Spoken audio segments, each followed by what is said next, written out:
Welcome back to the channel. So today I want to talk about why I believe ego is the enemy.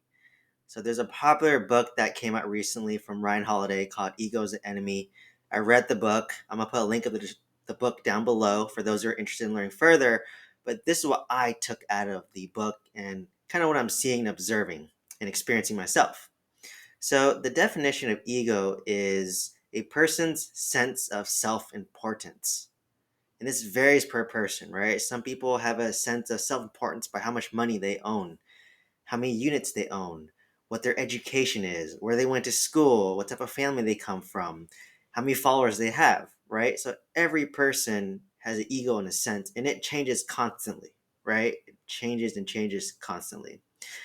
And, like for me, for example, my ego back when I was in high school was I wanted to be a good student, right? I was trying to get into a good college, so I took a lot of uh, advanced AP classes, honors classes, and tried my best to get mostly A's in my classes.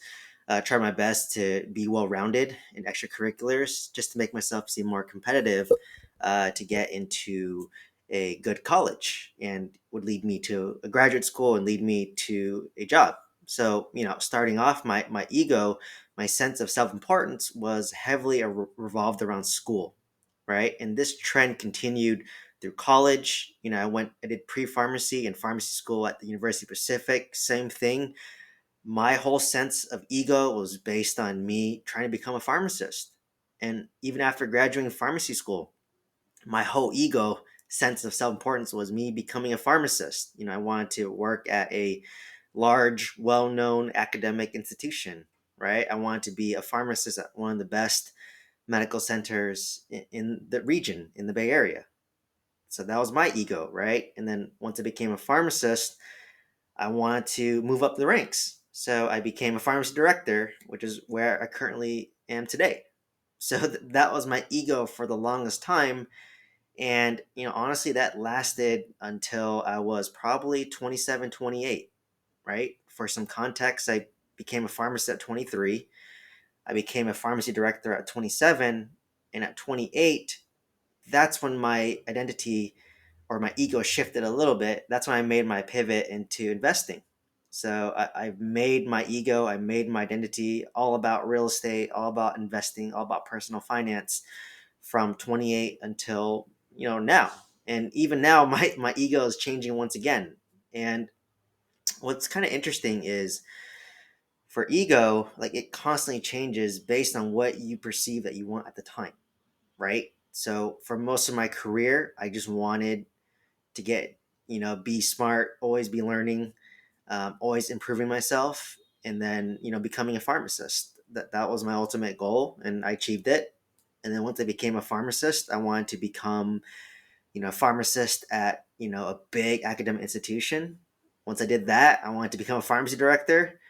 Once I did that, I just said, what's next, right? I felt like I've, done a lot in the pharmacy profession. I'm still actively working as a pharmacy director, but I just said, what's this next step for me? And that's when I made that huge pivot to, personal finance, start house hacking real estate, max funding life insurance, maxing out my 401k, how to save money, reduce your expenses, just learning all these different stuff on personal finance, self educating myself.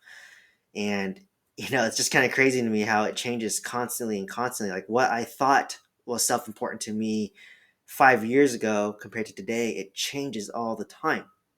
So that's what the message I kind of want to hit is your ego is constantly changing and adapting to different things, right? Like I had my identity heavily tied into pharmacy. I had my identity heavily tied into real estate. And then those are slowly fading away. And I'm trying to move my ego somewhere else as you evolve, right? So as you evolve as a person, as you continue to self educate yourself, your ego will constantly evolve as well. So, okay, let's hit another point. Ego is also a protective mechanism, right? So this is kind of the bad side of what an ego is. So I'll give an example for me, right? So obviously everyone knows I own 90 units of real estate. I'm pretty heavily, uh, leveraged into real estate. About 80% of my net worth is in real estate. 20% is in stocks. So I built most of my wealth, my net worth through real estate. So for the past 5 years, from 28 until now, oh, my ego is heavily based on real estate. And if anybody attacked real estate in any way, I kind of got defensive, right? I would say, like, hey, like, why would you not invest in real estate? Like, there's so many ways to build wealth through real estate, right? You can get cash flow, you get appreciation, you can get forced appreciation, you can get depreciation for tax purposes. And then over time, the value of the asset goes up, you're paying down the loan. And if you lock in a good interest rate at, like, 3%, and inflation's 4% or 5%, that loan amount is dwindling down over time while the rent goes up. So, obviously preaching to the choir here, but I was really big into real estate. And when people would, talk to other investors, and other investors would just talk about life insurance, right? They're all about life insurance. If I talk about stocks, they're all about stocks. If I talk about people who are into business or entrepreneurship, they only talk about business or entrepreneurship. So, and I would, other people get defensive too, right? So if I try to pitch real estate to someone who's into life insurance, they're not going to like it. If I pitch real estate to someone who's into stocks, they're not going to like it, right? And the reason for that is it's a protective mechanism, right? Like like I value real estate. So if you do not value real estate or think something else is better, I might get defensive. And naturally, your human reflex is to protect yourself, protect your ego, protect your self importance, and justify why real estate's better, right? So that's kind of the downfall of the ego. Is it's a protective mechanism. It's very reflexive. I had this issue. I'd probably say probably the first, like, 4 years of me investing in real estate, my ego is so heavily into real estate. Right now at 33, it's kind of calming down a bit.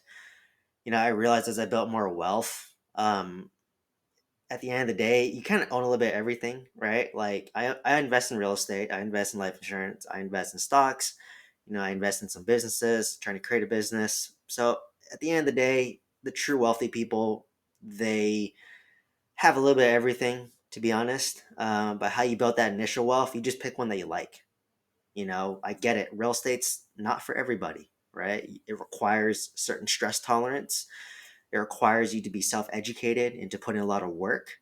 And some people are just not willing to do that, right? Like, it's sometimes real estate's not your cup of tea, right? I get it. Investing in index funds is a lot more passive. Investing in whole life insurance is a lot more passive. In business, it's a different cup of tea as well, right? Like, it's a little bit more risky. Um, you can make a lot more money, but you can also not make money at all and lose everything, right? So, just pick your cup of tea, whatever that is, focus in on it, and that's how you can build your wealth. Like, if you do index funds, life insurance, that's going to be like, it's going to compound over time. If you want to retire from your day job immediately, it's probably not the best option. But, if you do it over 30 years and let the compounding happen, it's a great way to invest. Business, it's probably the fastest way to leave your W-2 job if you make it, right?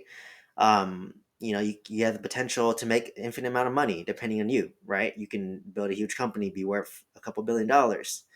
Real estate's kind of the middle ground, like, where if you give yourself probably about 10 to 15 years to build a nice portfolio, stabilize the portfolio, and build on working on that cash flow, um, you can retire from your job like that. So, from order of speed, it goes business is the fastest, real estate's probably number two, and after that, it's index funds or stocks, index funds.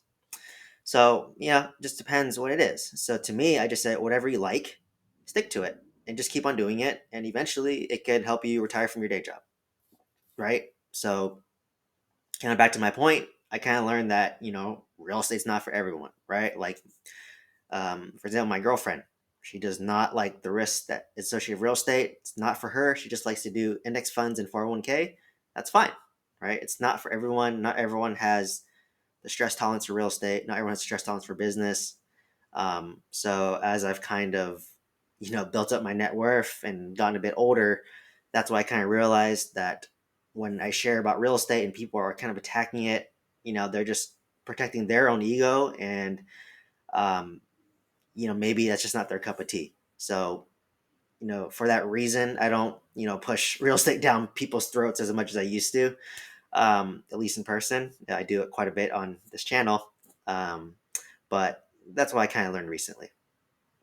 Another thing that I learned about ego is no matter how successful you become, you constantly need to tame your ego, right? And let me give you an example, right? So, in high school, when I graduated, I was top 5% in my graduating class. We had a class of about 800 people.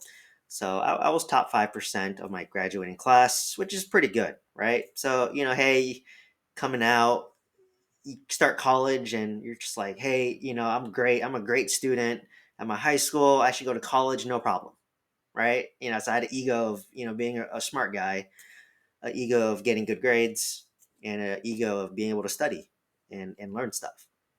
So I start college freshman year, did general bio. I remember it was bio 51. And oh my God, I was humbled, right? Like I got a C in that class, and I thought I was gonna fail the laboratory portion, and that really hit my ego a bit. I was like, wow, like I, kind of studied the same as I did back in high school, and usually if I would study that amount, I would, yeah, typically get an A or maybe a B at worst. So I was shocked that, like, wait, I kind of did the same as high school, but in college I got a C.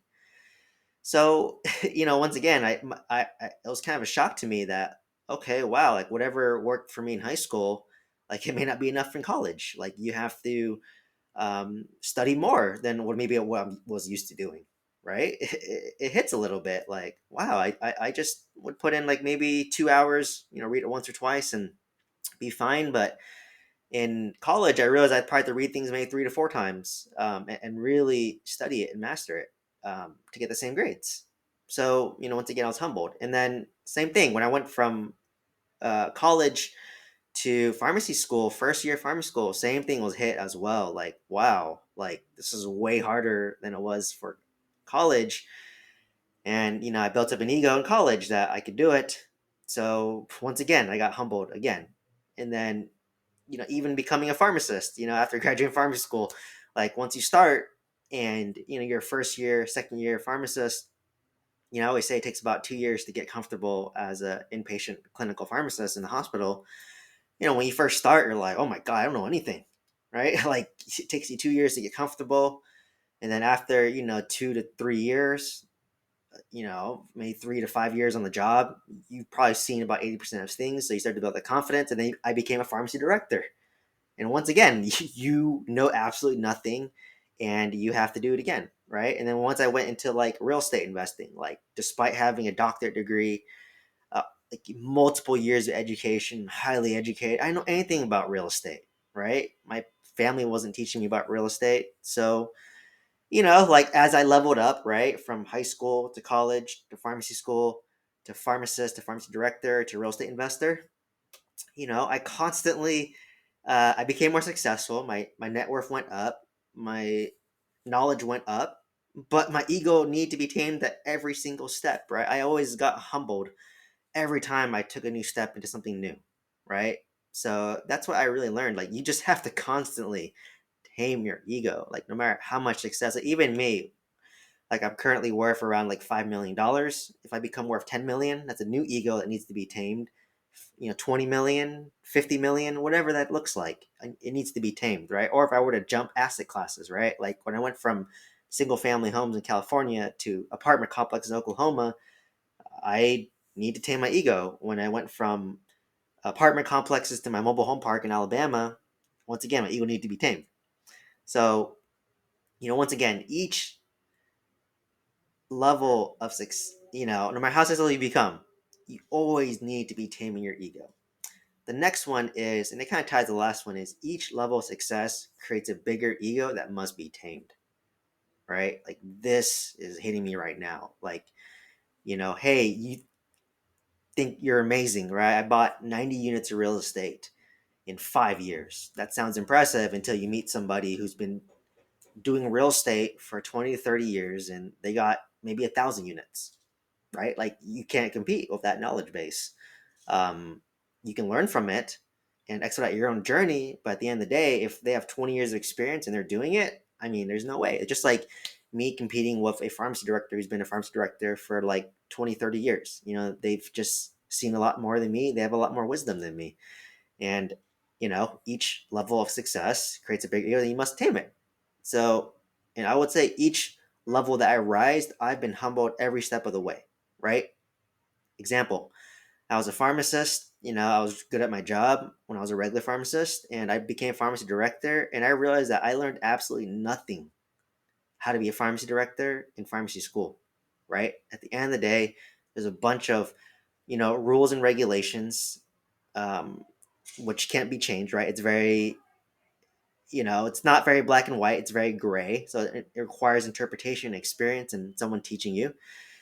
And I got humbled. Like I felt like I had to start over all again. Like every time I leveled up, I basically felt like I was starting from scratch, and then had to self educate myself to become proficient at it. So that's what I've experienced every step of the way. Every time I level up, bigger ego, and I must be tamed. Right. My most recent one is social media. Right. Like, hey, I'm starting. It's humbling, like how much work it is, and you know, how much consistency and dedication it takes, and trying to stave off burnout, and being motivated to record content, right? It's humbling, right? On top of everything else. The next thing I learned is ego can lead to your eventual downfall, right? So here is a big example. A popular example, as he's from the thumbnail, is look at Ja Morant, right? For those of you who watch the NBA, Ja Morant, I think he was drafted in 2019. It was the number 2 overall pick. He was drafted by the Memphis Grizzlies, and he came out. When you come out number 2 pick, there's a lot of expectations on you. You're basically expected to be a franchise player, and he has been, right. Like he became an all-star. I think he was in the playoffs. Last season, this season, and he got a big contract for I think close to like $40 or $50 million a year. He's basically kind of one of the new faces of the NBA, right? Because like LeBron James, Stephen Curry, I'm a Warriors fan, but like they're kind of on the tail end of their careers, and they need new faces to take over as a face of the NBA. And Ja Morant was definitely probably one of the new younger talents, right? That's up and coming. That can be the next superstars that would be there for the next 15, 20 years, right? Like he got a lot of endorsements. He got a shoe brand from Nike. You're just seeing him all over the place. He's highly athletic. Like he's just gaining that um, superstar fame, right? That everyone achieved, and he achieved a lot of success, and he did it in such a short time, and he has to constantly been tame his ego, right? Like unfortunately, he's been doing a lot of not the greatest decisions, right? Flashing guns on social media is getting him into trouble. He's getting suspended. He might be suspended for this upcoming NBA season for a couple dozen games. And like that's what I mean. That's a prime example of this guy is basically set for the rest of his life, right? Between making 50 million bucks a year, his endorsement deal of Nike, being the face of the NBA, all the future endorsements to come, building a personal brand, which is worth probably billions over his lifetime. And he has to constantly be taming his ego, and it's hard, right? Like you just became from like 18 all the way. I think he's like what 2021. In 3 years, he just exponentially grew as the face of the NBA, and maybe hasn't had time to catch up with his ego, and it gets to you, right? You get all the fame, you walk down the street, everyone knows who you are. You go on social media, you get a bunch of likes, you have a bunch of followers, you're making a lot of money, and his ego outgrew him, and he wasn't able to tame his ego. So hopefully this what he's learning from his experience is to constantly tame his ego, to surround himself with the right crowd and the right people and positive mentors, and learn from them, and just really focus on the game of basketball, and basically his life is set for the rest of his life, right? So that's what you hope happens. But on the negative end, or the worst case scenario, is this could just derail him, right? Maybe being suspended, it hurts him. He's mentally not there anymore, and cannot perform at a high level in the NBA, which is very competitive. You're more likely to win the lottery than make it to the NBA. And imagine trying to be like a superstar in the NBA. That's even a smaller group of players. So that's how you can lead to your downfall, right? I hope he doesn't fall down. I hope he kind of learns from this and becomes a better man and person from this and learns to constantly tame his ego. But if he doesn't, just as fast as he rose up to become a superstar, he'll fall just as fast, right? So that's why I'm kind of a big advocate for, it sounds cool to say like, I want to buy 100 units in 1 year, right? I'm unfortunately, I bought 80 units in 8 months, right? So I kind of I'm speaking from experience here, but just as fast as you bought those 80 units in 1 year, you could lose, you know, those units in 1 year, right? If you're not experienced enough, if you're not trained enough, if you're not skilled enough, or maybe there's a miscalculation that you had. So what I love about real estate is that you can do it in a very gradual manner, and it's okay, right? It's okay if you bought like 5 units over 10 years, because that's your first 10-year segment. And during those, first 10 years, you're constantly learning how to tame your ego and as you level yourself up, right? And then for the next 10-year segment of your life, maybe you're buying 50 units. And then once again, you're taming that ego. In the next 10 years of your life, maybe you're buying 200 to 500 units, right? So it's okay to go slow because you want to give yourself time to, as you level up, to tame your ego. So it's okay to go slow. The key is to be consistent and do it over time, right? That's what I'm kind of telling myself. Like I scaled rapidly, probably too fast, to be honest, to the point where I'm stressed. And I said, you know what? It's okay. What I've done, what I've learned, um, I need to learn from this. And then for the next 10-year segment of my life, have more clarity in how to invest moving forward, right? So that's what I mean by it. It's okay to take your time, go at your pace. Remember, the tortoise wins the race, not the hare. Um, so now that I kind of described about why ego is the enemy, let me share how I tame my ego, right? This is how I tame my ego. Number one is I remind myself how little I actually know, right? And just in my example I described, I've experienced this multiple times, right? When I went from high school to college, I didn't know much. When I went from pharmacy school to being a pharmacist, I didn't know much. When I went from a pharmacist to being a pharmacy director, I didn't know much, right? So the higher I've climbed, the more I realize that I don't know much, right? And I'm experiencing the same thing in real estate, right? Like more units I've bought, the more I'm learning that there's so much I don't know, right? That's why they say ignorance is bliss. But the more I'm leveling up, the more I'm realizing there's a lot I don't know. So you always have to remind yourself how little you know, and that's okay, right? As long as you're willing to learn and willing to improve yourself, that's what matters. Another example of how I tame my ego is to seek help from others ahead of you, right? That's why I'm so big on like the mentorship model and the coaching model is you want to learn from people who are exactly one step ahead of you, right? So if you want to learn how to buy apartment complexes, you might want to learn from me, right? I've just bought, 2 apartment complexes in a mobile home park, in the past 2 years. So, I was in single family homes not too long ago. So you can learn from me and just follow behind my footsteps, hopefully avoid some of the pitfalls that I've fallen into. And for myself, let's say I want to get to 200 units, I want to learn from somebody who has 200 units about partners, right? Like that's the people I want to learn from because they're doing what I've done and they've walked in the path before, and I can maybe get some clarity from them. So that's why I'm very big on the model. If you're interested in joining my course and joining my mentorship, check out the link down below. I'm offering a 1 month special right now where you can try my course for 30 days at a fraction of the price. So basically, you can kind of try before you fully commit to it. The next one is to ask questions. So this is a huge one. Like I used to always be the one talking, and I still do. I'm still guilty of this, where I'm always the one talking. I'm always the one leading the conversation. And the problem is, if you're always the one talking, you cannot be learning when you're talking, right? So now I pivoted to I ask questions because when I ask questions, that is how I learn, right? When I ask questions, that's how I get to learn. And I can always learn something from anybody, right? Even if someone owns zero real estate or maybe less units than me, there's something that I can maybe learn from them, right? I can ask someone, like an example, let's just say I went to a networking event and I was always talking about me, right? Oh, look at me.